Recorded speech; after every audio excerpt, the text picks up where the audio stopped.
Hey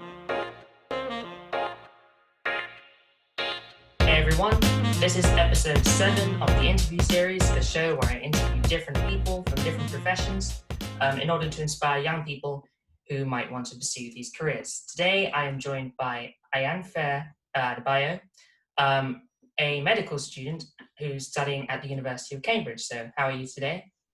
I'm very good, thanks. How are you? Great, thank you. So before I get into the questions, just tell the viewers just a bit more about yourself. Okay, so as you said, Ayanfe Adebayo. I study medicine at the University of Cambridge. I'm currently in the middle of my second and third year. My second year exams are coming up, so technically I'm not in third year yet. So I go to Robinson College. In my spare time, I like to do exercise. I also have a YouTube channel and I run a podcast with my best friends. All right, sounds very good. So let's just go back to the beginning. So when you were younger, did you always want to pursue medicine, or was there ever a different goal first before you decided medicine was the... Yeah, it's quite like cheesy, but I did want to pursue medicine for as long as I can remember. And I think that came firstly, because when you're young, you just look at doctors and you're, I want to be like a doctor. I think my main inspiration was my uncle saying that he wanted someone in our family to be a doctor. And I just decided, yeah, that would be me. And I kind of just ran with it. So I assume it was quite early then in your school life you Yeah, thought... it was, yeah. I think I probably got like considered it like around year 7. Like that was when I probably made the main decision. But of course I had like swaying thoughts of maybe I could do something else, but that was my main goal. So a lot of people, of course, have the degree that they wish to pursue, and also they have a dream university. Was that the same for you? Was it always Cambridge was a dream, or was it more you were looking... Oh no, I just focused on medicine. I didn't really think of a main university, because when you're a doctor, you're a doctor. It doesn't really matter what university you go to. So Cambridge was kind of something that came up nearer the end of my schooling career during A-levels. All right, so of course, I went to have a look at your YouTube channel before we did this, and you do a lot of videos that are to do with, well, your studies and the process of getting into studies. In terms of you going through the medical application process for the first time, how was it? I found it quite a long process. And I think because my older brother also does medicine, so we used to go to like the talks together, and that meant I started quite young thinking about it and starting, I guess, the application process and getting all the information. So I found it like a lot of hurdles you just have to jump over, and that kind of puts a bit of pressure on you to make sure that you fulfill all these different criteria. But ultimately, it was good. It was a very character building experience. And what was your work experience like? Because I know a lot of medical schools want work experience. So what did you do? Okay, so during the Easter holidays in year 12, I did a week and a few days in a GP. So I just went, and I was kind of like an assistant secretary. So I was in front.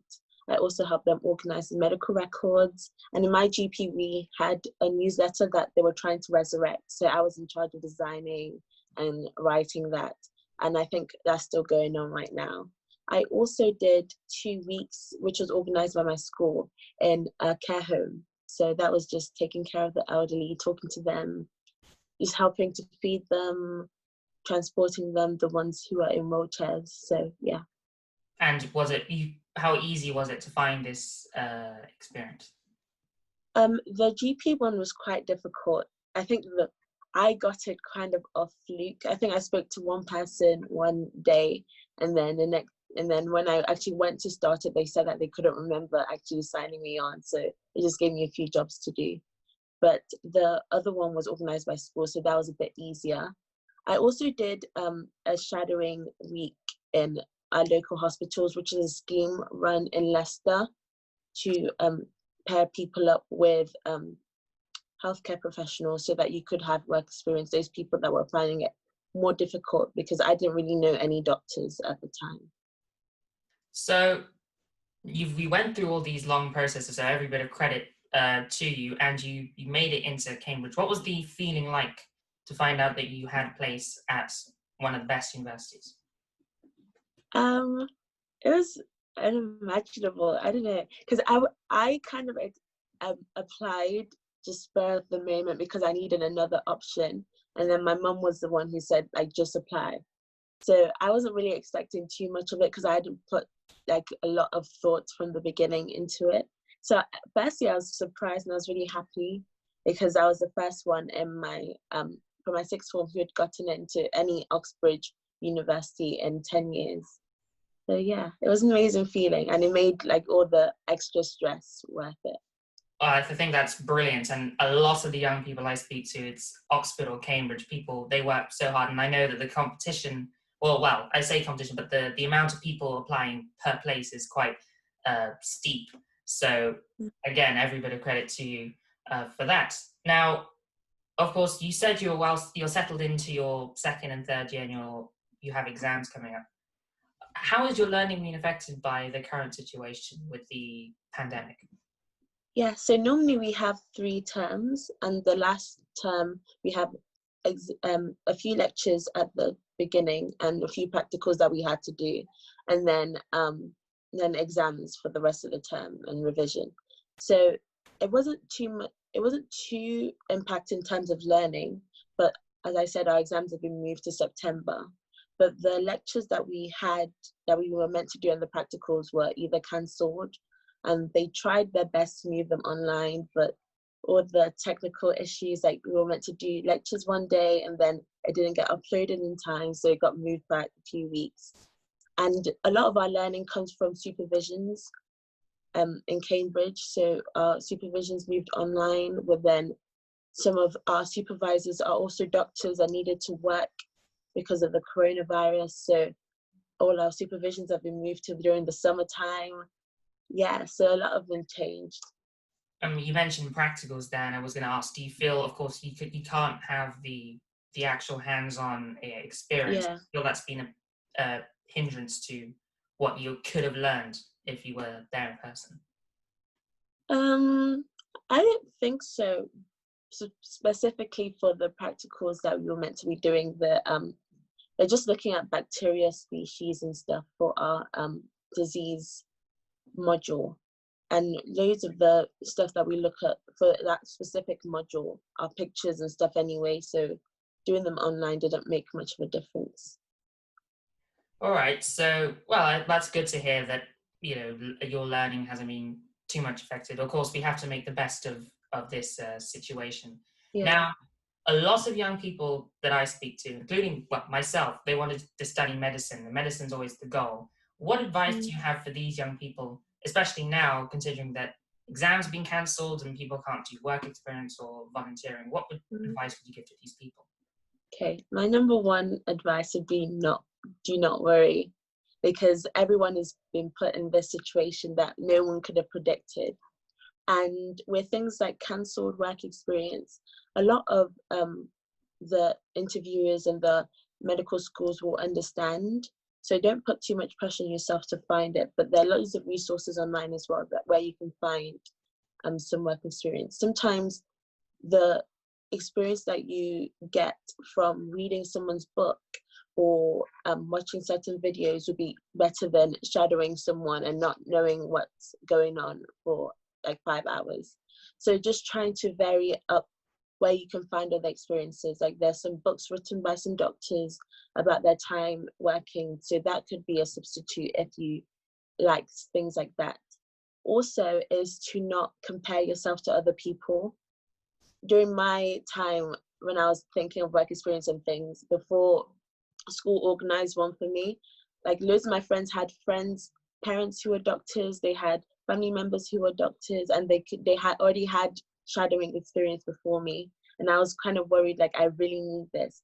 But coming to medical school, I found out not everyone's journey is the same, and you can't compare yourselves to other people. And if you need to take a gap year, or if you need to retake exams, it's fine, just as long as you keep the end goal in sight and you're focused. Do you have any particular advice for those current year 13 students who, of course, their A-level exams and, well, the results have been thrown up in the air recently, those who might be anxious about it? You're anxious. I think, like I said before, don't worry, but it's better said than done. But especially if you don't get the results that you're hoping for, there's no harm in redoing the year and doing the exam. Maybe not redo, if you have a chance to do the exams and get the results that you want. Because when it comes to university and I pass A levels, no one asks how old are you. So sometimes people take gap years, just focus and get their mind in the right place. And if that's the right option for you, don't hesitate. Because the medical schools won't look down on you for any reason like that, because they will understand.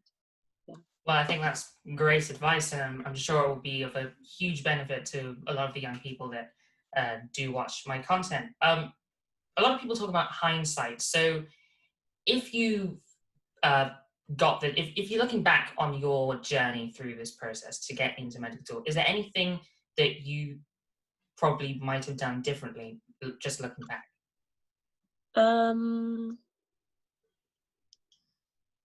I would have looked more into the medical schools that I applied for. So all the medical schools are uniquely different. And that's one thing about medicine, which you have to apply for the schools that fit you rather than trying to mold yourself to fit the ideal candidate. So for example, some medical schools have traditional teaching, some have integrated, some have problem-based learning, which is when they give you a case and then you have to do the learning to try and solve it. And I knew for me that I wrote that off.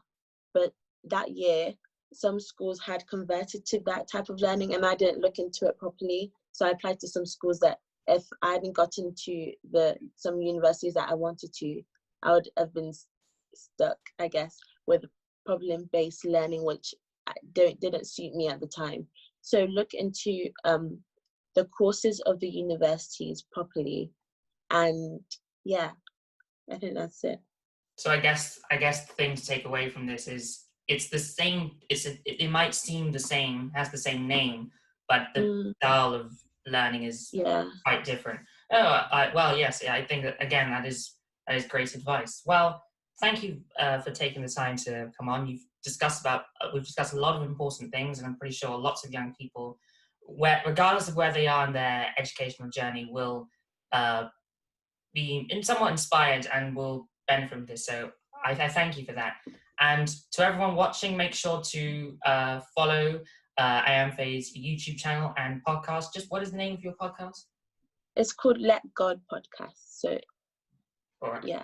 So everyone, make sure to check out that. And of course, you can continue to follow my socials as well. But once again, thank you for tuning in, and I'll see you in the next one.